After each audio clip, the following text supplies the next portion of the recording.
Bharatiya Janata party के दिग्गज नेता जनार्दन मिश्र अब हमारे बीच में नहीं रहे। जैसे ही यह खबर आई, लोग सकते में आ गए। दरअसल जनार्दन मिश्र वयोवृद्ध होने के बावजूद अभी भी लोगों के सुख दुख में शामिल होने पहुंचते थे। लोग उनके आशीर्वाद के लिए आतुर रहते थे। जब उनके घर पर पहुंचते थे तो वो सहज उनको आशीर्वाद दिया करते थे। कुछ दिन पहले तक लोग उनका आशीर्वाद प्राप्त कर रहे थे, लेकिन जैसे ही ये खबर आई कि जनार्दन मिश्र जी अब उनके बीच में नहीं रहे, लोगों को विश्वास नहीं हो रहा था। बहुत सारे लोग ये कहने लगे, भाजपा जैसी पार्टी में शुरू से लेकर और अब तक रहने वाले एकमात्र नेता अगर कहें सीतापुर के, उसको भी भारतीय जनता पार्टी ने खो दिया।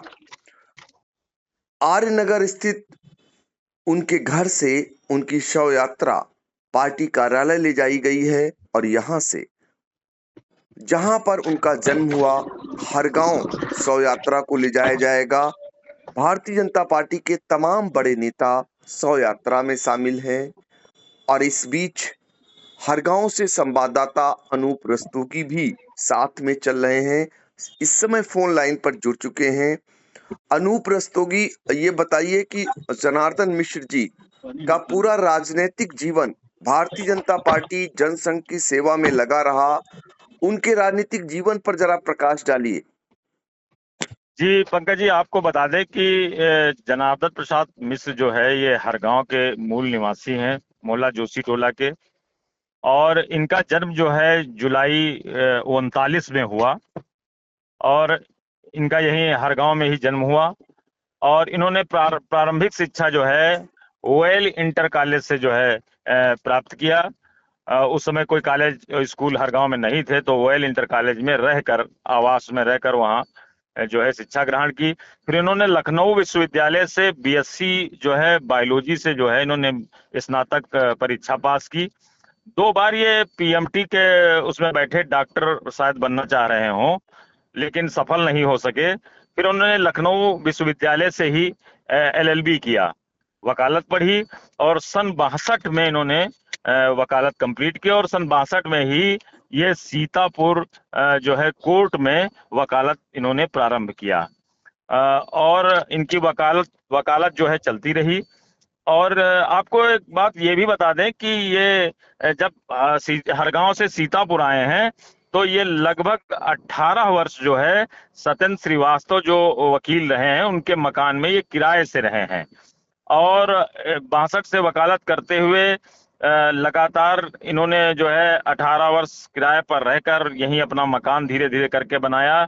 और उस समय ये जनसंघ से जुड़े रहे और 17 वर्ष लगातार ये जनसंघ के महामंत्री सीतापुर के रहे हैं।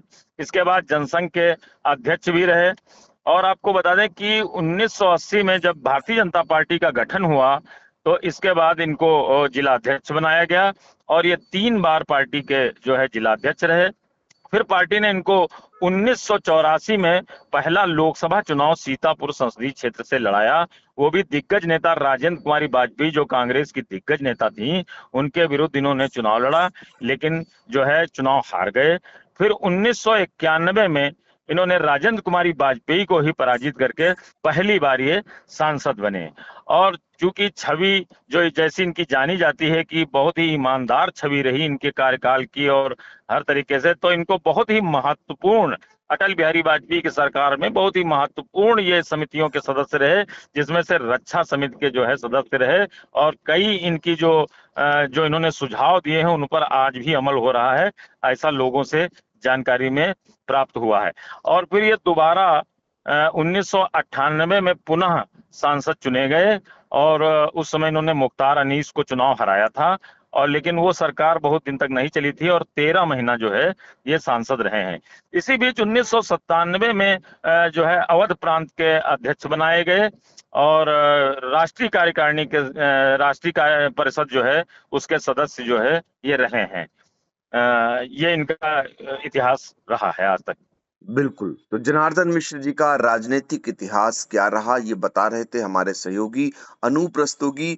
और आपको बताया कि कैसे उनका सादगीपूर्ण जीवन था, किराए के मकान में कितने लंबे समय तक वो रहे, वकालत भी करते थे, वो डॉक्टर बनना चाहते थे, लेकिन राजनीति के क्षेत्र में आने के बाद दिग्गज कांग्रेस की नेत्री रहीं, जो यहाँ से चुनाव लड़ती थी, डॉक्टर राजेंद्र कुमारी वाजपेयी, उनको पराजित किया। 2 बार जनार्दन प्रसाद मिश्र जी सांसद रहे सीतापुर से, और दूसरा कार्यकाल कब मिला, संगठन में उनका कितना महत्व रहता था। जनसंघ की लंबे समय तक कमान संभालने के बाद भारतीय जनता पार्टी में भी वो महत्वपूर्ण पदों पर, जिला अध्यक्ष का पद हो या फिर अवध प्रांत जो क्षेत्रीय अध्यक्ष होते थे उसका पद हो, वो बखूबी निभाते थे।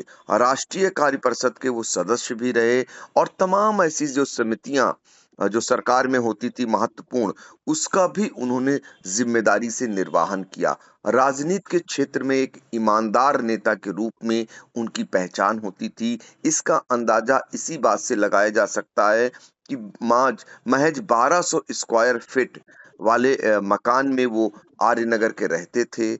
8 बाई 8 का एक कमरा हुआ करता था, और पोटको में उनके तखत पड़ा होता था। जहां नेताओं के पोटको में लग्जरी गाड़ियां हुआ करती हैं, वहां एक तखत रहता था, और उस तखत पर जो है जो भी कोई मिलने जाता था, जनार्दन जी उसको बिठाते थे, आशीर्वाद देते थे। बहुत सारे नेता उनका आशीर्वाद लेने के लिए उनके पास जाते थे, और वो जिए भी भारतीय जनता पार्टी के लिए, और जाते जाते भी भारतीय जनता पार्टी के प्रति ही अपना समर्पण भाव रखा। आज के बदलते युग में जब दल बदलू नेताओं की कमी नहीं है, ऐसे में जनार्दन प्रसाद मिश्र जी एक उदाहरण थे। उनका टिकट भी कट गया, लेकिन उन्होंने कभी सोचा नहीं कि दूसरी पार्टी की ओर रुख किया जाए। भारतीय जनता पार्टी के प्रति ही उनका समर्पण भाव रहा। जब भी उन्हें कोई नेता अपने चुनाव प्रचार के लिए आता था बुलाने, वो सहज चल देते थे, उसका चुनाव प्रचार भी करते थे।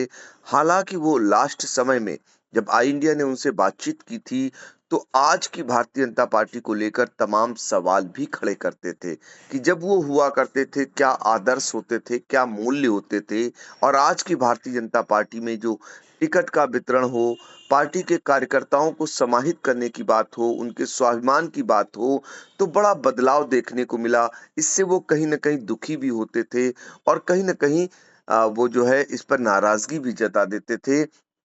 एक दिन की बात है कि जनार्दन प्रसाद मिश्र जी का फ़ोन मेरे पास भी आया, और उन्होंने कहा कितने दुःख की बात है, वो अपना इलाज कराने के लिए दिल्ली गए हुए हैं, और इस समय बिजली वालों ने उनका कनेक्शन काट दिया है, और वो पैसा देने को तैयार हैं। वहाँ से लौट आते हैं, उसके बाद वो पैसा दे देंगे, लेकिन वो चूँकि है नहीं, इस वजह से बिजली उनकी काट दी गई है।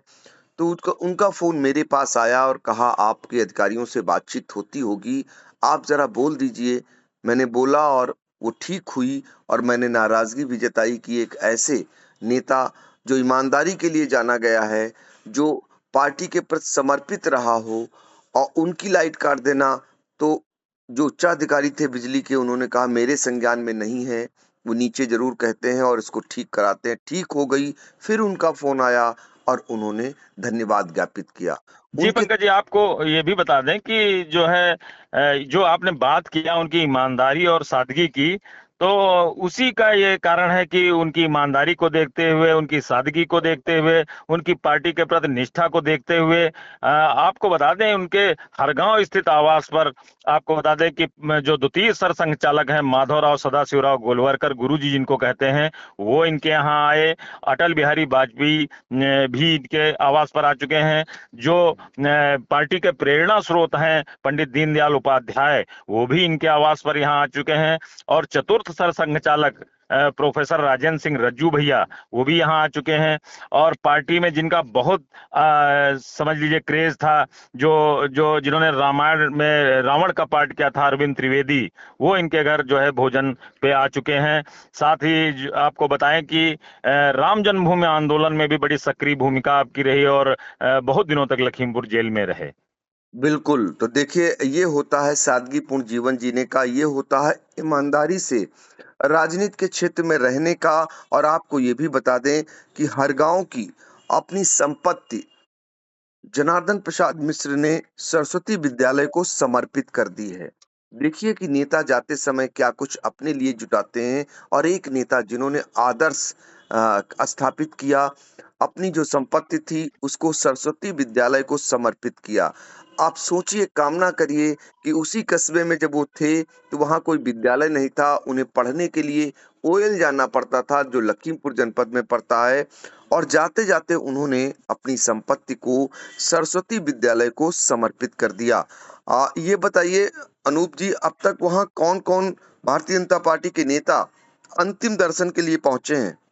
अभी जब तक सीतापुर आवास पे ये रहे हैं, तब तक जो है विधायक रामकृष्ण, विधायक मनीष रावत और जिला अध्यक्ष अचिन मेहरोत्रा, और पार्टी के ही ज्यादातर नीरज वर्मा और पूनम मिश्रा, और नगर पालिका जो अध्यक्ष हैं नमिता अवस्थी, सॉरी अवस्थी, नेहा अवस्थी, और पार्टी पदाधिकारी सभी लोग जो है वहां पर मौजूद रहे हैं। लेकिन अभी ये खबर आ रही है कि जो है प्रदेश अध्यक्ष भूपेंद्र चौधरी का कार्यक्रम हर गांव के लिए बना हुआ है, वो वहां पार्टी कार्यालय से निकल चुके हैं।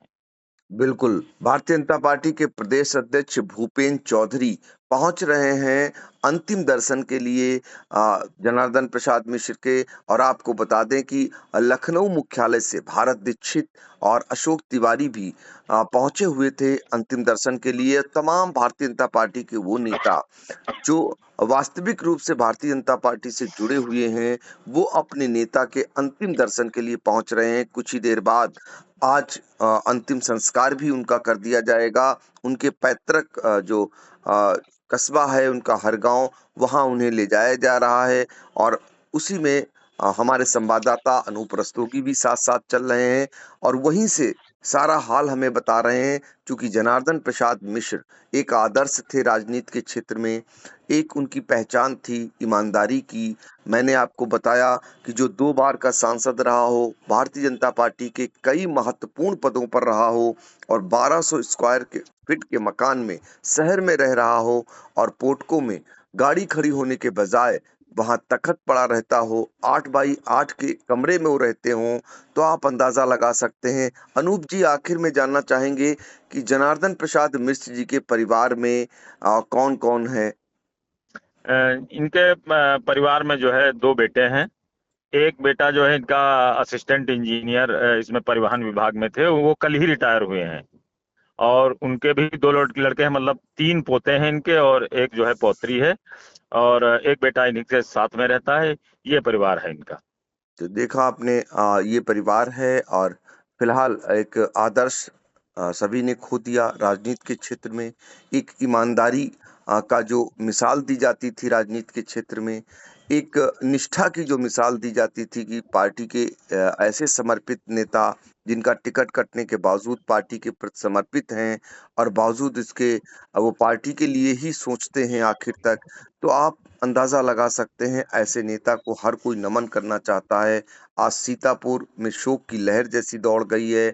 शिक्षा जगत हो या फिर वकालत पेशे से लोग जुड़े हों या फिर राजनीतिक क्षेत्र के लोग हों, हर कोई जैसे ही ये खबर सुना वो उससे विश्वास नहीं हो रहा था। लेकिन ये ज़रूर कह रहा था कि जनार्दन प्रसाद मिश्र जैसा नेता अब ना हुआ है और ना होगा। तो फिलहाल आप जैसे ही पहुँचेंगे आगे, हम आपसे फिर एक बार जुड़ेंगे। आपने बहुत अहम जानकारी दी, आपका शुक्रिया।